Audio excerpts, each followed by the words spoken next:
¿Realmente el gobierno de Martín Vizcarra se habrá comprado el pleito de hacer la reforma laboral? Porque de todas maneras, hacer una reforma laboral va a pisar callos, no va a haber gente contenta y el objetivo final de una reforma laboral debería ser principalmente ampliar la base tributaria con nuevos trabajadores que pasen a la formalidad, ¿no es cierto? Que reciban beneficios de estar en una planilla, que eso suponga entonces tener a gente que va a recibir un sueldo y una serie de beneficios que corresponden según la ley, pero que además tributen, ¿no es cierto? Y estos empresarios también se formalicen y tributen, que lo que se necesita es más dinero para poner, para echar a andar la rueda del Estado y haga las obras que necesitamos.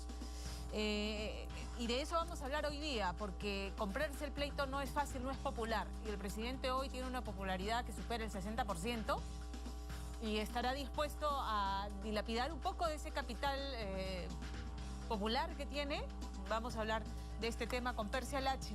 Profesor Rezan, ¿cómo estás, Percy? Bienvenido. Muchas gracias por la invitación.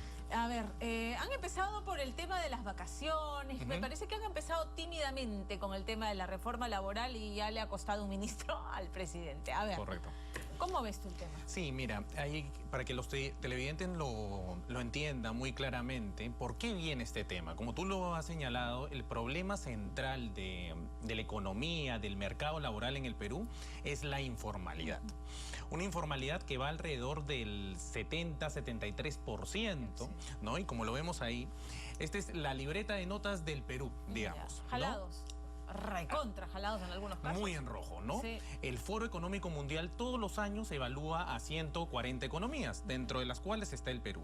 Si podemos ver ahí, ¿no? En competitividad estamos en el puesto 63, en mercado laboral en el puesto 72. Y luego en otros rubros como infraestructura, innovación, instituciones, dinamismo en los negocios. Peor todavía. Así es, cada año vamos retrocediendo. Ya. Y a partir de eso el gobierno, a través del Consejo Nacional de Competitividad, ha dado unas líneas o el famoso Plan Nacional de Competitividad justamente para revertir estos números, ¿no? A ver, ¿hay relación entre menores beneficios, digamos, lo de las gratificaciones, lo de las vacaciones, más días de trabajo, repercute directamente en mejor productividad y por lo tanto mayor competitividad?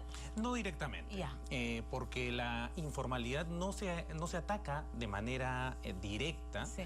Con cambio de leyes, ¿no? Porque sabemos que la formalidad hoy en el Perú es muy poca. Es cerca del 30% y la informalidad es el 70%. Eso quiere decir que ese 30% que tributa, los que tributamos, ¿no es cierto? Y las empresas que lo hacen, de ellos depende la recaudación tributaria del Estado y con ese dinero es con el que puede trabajar. El resto está en la plena informalidad llenando, en algunos casos llenando los bolsillos, pero no todos, ¿no? O sea, todos son pequeñas, medianas empresas que deberían estar tributando, pero que no lo hacen. ¿Por qué? Ciertamente, ¿no? Porque el problema es preguntarse por qué la economía informal no se formaliza. Porque ya llevamos cerca de 20, 25 años cambiando leyes, haciendo leyes para micro y pequeñas empresas, no dando facilidades tributarias, administrativas, pero no se consiguen resultados. Entonces, ¿qué hacer? ¿No? Hay tres ejes que considero estratégicos. El primero es un eje donde ¿qué es lo que busca la economía informal? ¿O qué es lo que no tiene la economía formal actualmente? ¿Qué carencias tiene? Primero, acceso al crédito, ¿no? Es difícil conseguir capital para poder hacer negocio. Si no eres formal, no puedes ir a ningún banco a pedir nada. Naturalmente. Otro, el tema que la economía informal siente que los servicios de salud, por ejemplo, que son los principales, no tienen, digamos, retorno. ¿Qué quiere decir? Que yo aporto, pero lastimosamente la gente demora en atenderse en salud, ¿no? Entonces no tiene servicios públicos de calidad, transporte o delincuencia. Nos hemos fijado hace unos minutos sobre eso, ¿no? Entonces, capacitación, que es algo que también es otro indicador muy importante, ¿no? Tenemos una mano de obra poco calificada en el país, ¿no? Y otros temas no menos importantes es el tema de la brecha de género, ¿no? Que este año ha estado casi en todos los directorios de compañías, ¿no? Y del mismo Estado, ¿no? Hay una brecha salarial, ¿no? Entre el hombre y la mujer del 30%, ¿no? Y en la economía informal esto se agudiza más, es casi al 50%, ¿no? Y no estamos hablando de que la mujer tenga menores capacidades que el hombre que está ocupando ese puesto, sino que simplemente es por un tema de género, nada más que por el hecho de ser mujer, es increíble. Y ese es el eje principal, ¿no? Estos cambios, que los tenemos aquí, ¿no? Y luego ya viene como un eje complementario, qué ajustes hacemos a las leyes, o también qué ajustes o coordinaciones hacemos, diálogo básicamente, con las autoridades que resuelven. Básicamente con el Tribunal Constitucional, con los jueces laborales. Porque ya yendo en materia, los cambios que ha propuesto el gobierno principalmente han sido en materia de despidos, ¿no? Eliminar la reposición como uno de los riesgos de despido y mantener la indemnización. Sobre esto se ha hablado inclusive si vamos a ir a ese paso, que se eleve la tarifa de la indemnización por despido arbitrario, que actualmente es un tope de 12 sueldos, que se eleve probablemente a 18, 24 sueldos. Y el otro cambio que ha salido, que no está ni siquiera en el Plan Nacional de Competitividad, es una propuesta que lanzó el presidente del Consejo de Ministros, es hacer algunos cambios en vacaciones. Que esto ha traído un poco de revuelo, conmoción, porque no se van a reducir vacaciones. No. Bueno, alguien decía, yo decía, bueno, si son 22 días, al final en la práctica es lo que pasa es que no se está considerando los fines de semana, entonces al final sí son los 30 días que siempre he tenido, pero alguien decía, pero son 22 pagados, no 30 pagados. Correcto. ¿No es cierto? Es un impacto ahí, ¿no? Claro. Ahora, pero ese no es el punto central. No es el punto central, no es el punto de una central. reforma laboral necesaria. ¿Cuál es el punto central? El punto central es atacar la informalidad con el primer eje que te comentaba, ¿no?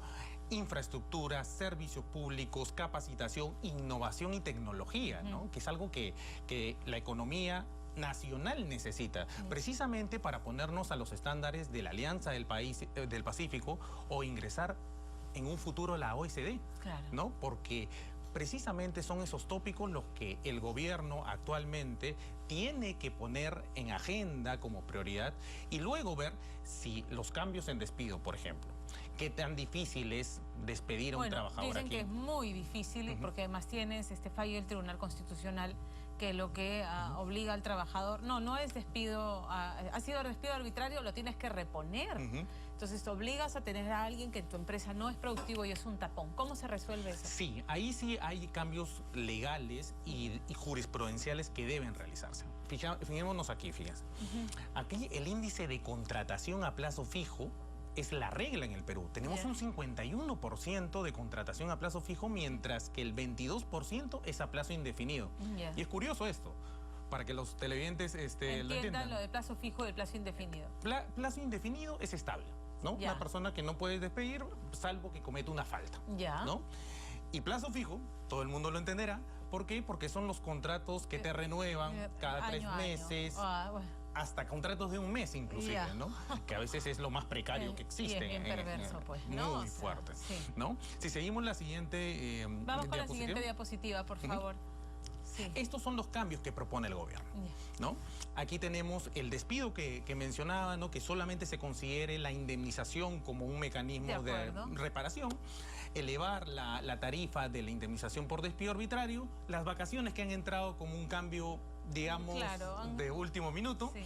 Cese colectivo es la salida masiva de personal porque a veces algunas compañías hacen reducción y tienen que reducir también personal. Así es, ¿no? Entonces, lo que se quiere es que el Ministerio de Trabajo, que es finalmente que aprueba el cese colectivo, dé mayores facilidades a las empresas porque a veces por reestructuración de empresas o porque me quedé sin liquidez o porque me ha comprado otra empresa, van a haber duplicidad de funciones. Entonces es clave ahí que esto fluya, que el tráfico, digamos, comercial, laboral, sea fluido, ¿no? Y el último cambio que tiene que ver ya con un entorno global es la remuneración mínima por regiones, porque se sabe pues que en el país el costo de vida es diferente. Así es. ¿No? Entonces, una propuesta que se va a evaluar, se tienen 3 meses para hacer toda esta evaluación del Plan Nacional de Competitividad y la reforma laboral, ¿no?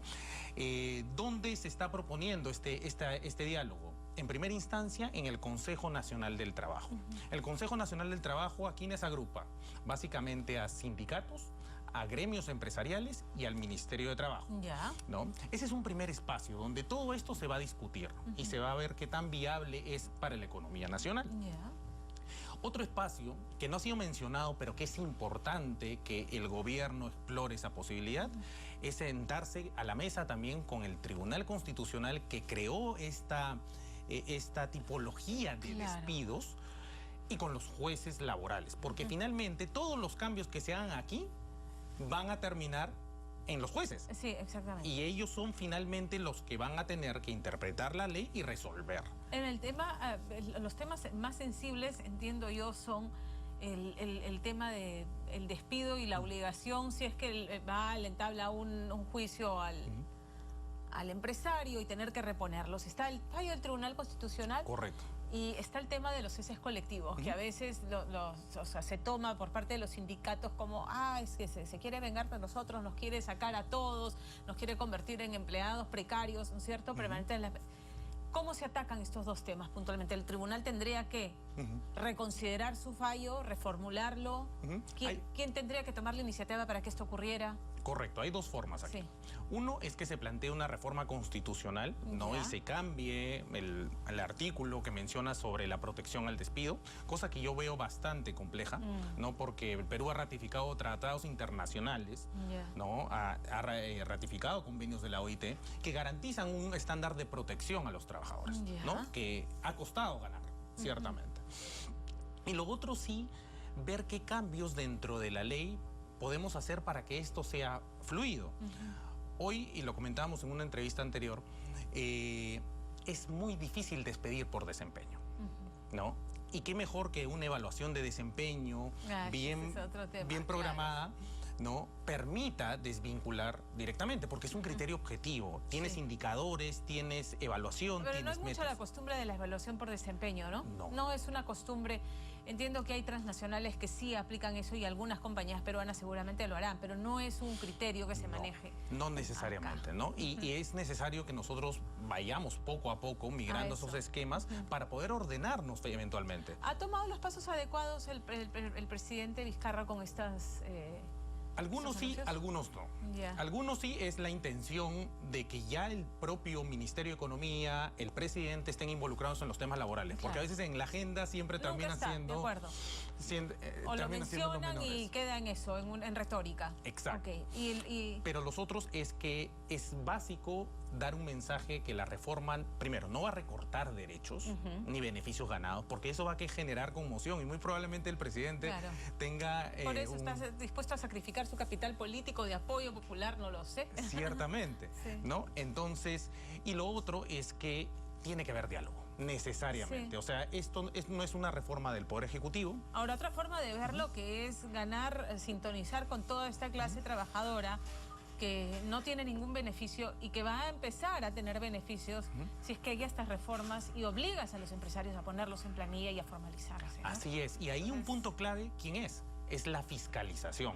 Se tienen dos entes de fiscalización laboral muy potentes. Uno es la SUNAFIL, que es el principal, y otro es la SUNAT, ¿no? Entonces, por eso tenemos tres ejes claros acá en el Plan Nacional de Competitividad, ¿no? Primero es el estructural. ¿Qué necesitamos? O qué necesita la economía informal para poder atraer a que se formalicen. Primer eje. El segundo es los ajustes legales, diálogo con los jueces para poder de alguna manera sintonizar con la economía mundial, porque Perú necesita ya tener otro ritmo. Y el otro es los fiscalizadores que necesitan de alguna manera tener mayor presencia para fiscalizar si se están cumpliendo las cosas o no.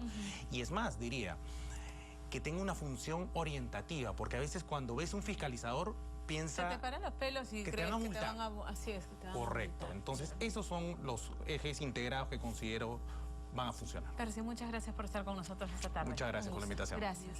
Este fue nuestro bloque ESA.